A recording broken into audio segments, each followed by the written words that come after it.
ดีโทมีทางปลาซิวมีทางกุ้งเนาะเพื่อเลยก็คือสิจื้อกันได้น้องสาวร้อยพี่น้องเนาะเพิ่นมาฮอดบ้านฮอดซ่องอย่างน้องลิอีน้องลิจ้าเพิ่นไปอยู่แจเลยมุมเลยแหละเนาะห่างหายหน้าตาไปดนได้สิไปหาคุดหาเคหามาแล้วบ่ตะเวงจันนี่หรือว่าแนวเลยเนาะน้องร้อยนี่เพิ่นมายามบ้านเนาะกับปูน้องตีนาอยู่ลุ่มพุ่นได้สิถ่ายบรรยากาศได้เบิ่งเนาะมีแต่น้องสาวมาได้พี่น้องเอ้ยเนาะหลายคู่หลายคนไปกะฮอดเดินบ่ต่อไปจักเดิน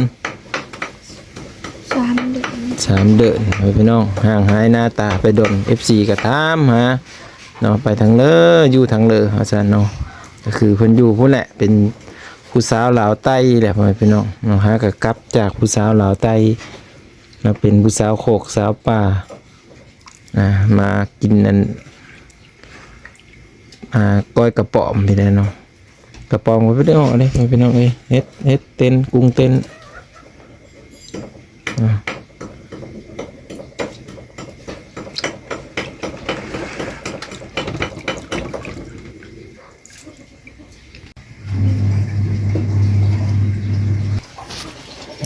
หลังจากมาฮอดเทินฮอดสารนะเด้อพี่น้องตอนนี้ก็ได้สิได้พากันกินข้าวกินปลาน้องสาวมาแต่ปะสีสวัสดีน้องน้อยน้องตอง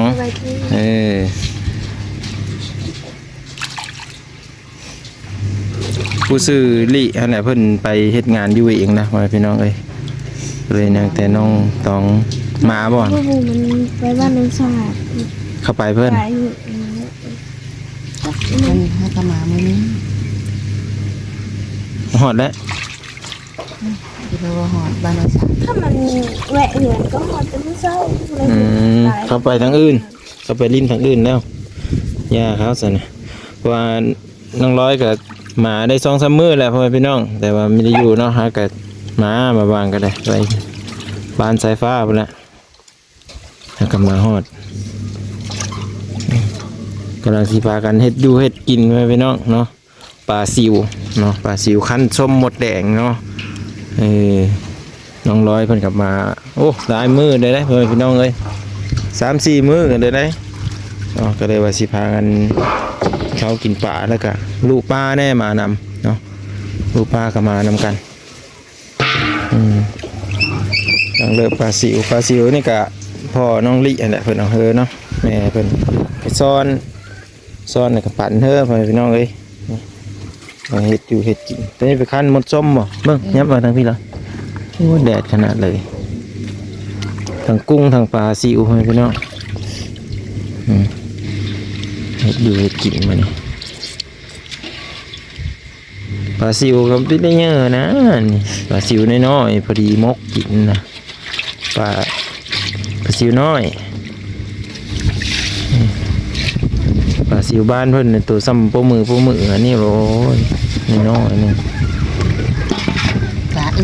นี่ธรรมชาติน้องเขามันแห้งเขาก็เลยอันนี้เอามันมาก็เพื่อเลย ลิจักอีป่ามาเห็นมันขี่รถโดยสารขึ้นไปพุ่นเลยมีแม่นกี่หนึ่งนี่บ่แต่6 โมงเขาไปส่งโอ้โดยสารเขาก็แล่นเข้ามาพี่น้องเส้นกันบ่พวกกุ้งพวกอันนี้หรือว่าแยกกุ้งก็สตางค์5นี่ก้อยสดกระจายเดี๋ยว400ตั้ง5กุ้งกันนี่คือเห็นนี่พอพี่น้องเห็นบ่ตัวมันได้เยอะนะน้อยๆพวกกุ้งพวกปลาสิวก็ได้พวกตะแป๊กกุ้งส่วนลำสิอยู่พื้น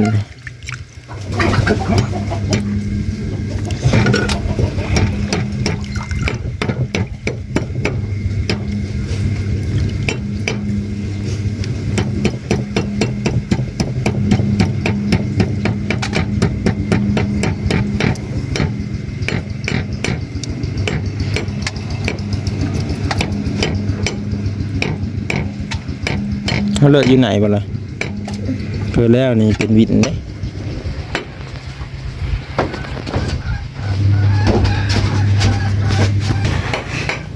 พอดีน้องร้อยมาฮอดมาฮอดน้องร้อยพอไปน้องเอ้ยกะสิประมาณวันพุธบ่เขาว่าสิโซนกลับอีกวันพุธแล้วเพิ่นสิได้ลงไปเฮ็ดเวน้ำปลาอยู่พุ่นนี้พ่อพี่น้องเนาะไปซอยน้องตีน่าพุ่นแหละตีน่าเฮ็ดสวนกะเพราอยู่พุ่นพ่อพี่น้องเนาะไปใส่พุ่นใส่ปุ๋ยซอยเพิ่นเนาะเพิ่นก็บ่มีคนเด้อพ่อพี่น้องเนาะก็อยู่กัน 2-3 คนอยู่หั่นก็มีแต่ผู้หญิงหมดเนาะน้องสายลงไปนำอีกก็เลยว่าพาเร่งมาก่อห้องน้ำเพิ่นว่าเครื่องห้องน้ำก็บ่ทันมาฮอดทุกคน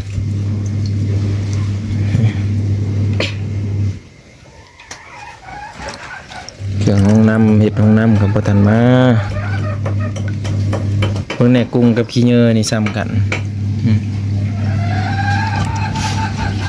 กุ้งตัวน้อย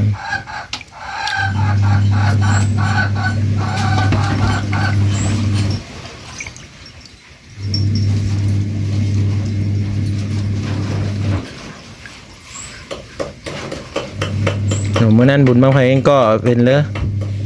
ม่วนบ่ มันอยู่ เห็นนั่นเพิ่นเลยเนี่ยไฟไหม้ทุ่งหญ้าบางไผใหญ่ก็เห็นบ่ เขาจุดบางหนึ่งในสมัยประมาณ คนในร้ายขนาดน้องเพิ่นไปบุญไปพี่น้องเอ้ยคนร้ายขนาดไหนบุญพระเวทบุญบังไผ่บ่เขามีพระเวทนำบ่เห็นบ่มันเป็นบุญบ้านใหญ่แน่เฮ้ยพี่น้องคนก็โอ้อย่าให้ว้าวเลยนะคนร้ายมันเป็นตัวเมืองแน่เมืองจำพรดินดำน้ำสุ่ม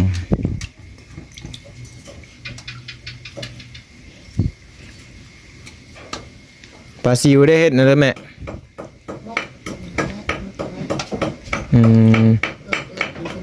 ปลาซิวสีได้มุก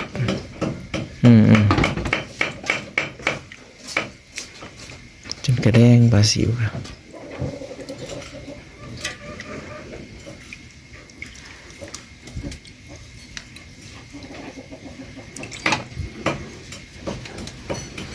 พากันเลิกปลาซิว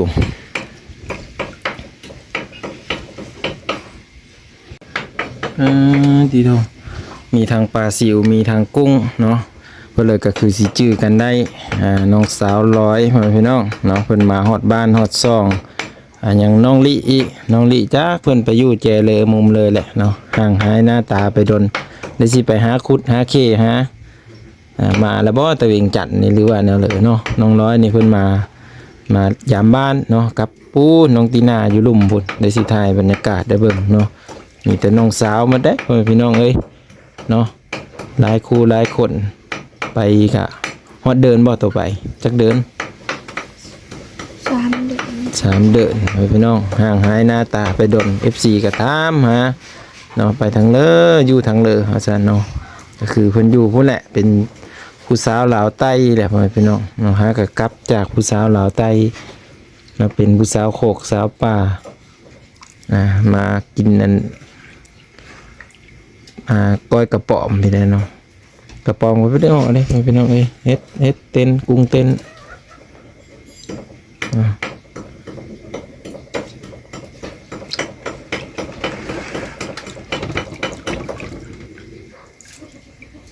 นี่น้องตีน่าเด้อนี่เด้อ เนาะไปเต็มกระโตกอันหยาเลยพี่น้องนี่สิไปกินข้าวกินปลานำกันเด้อวันนี้เด้ออยู่ตารางพุ่นแหละ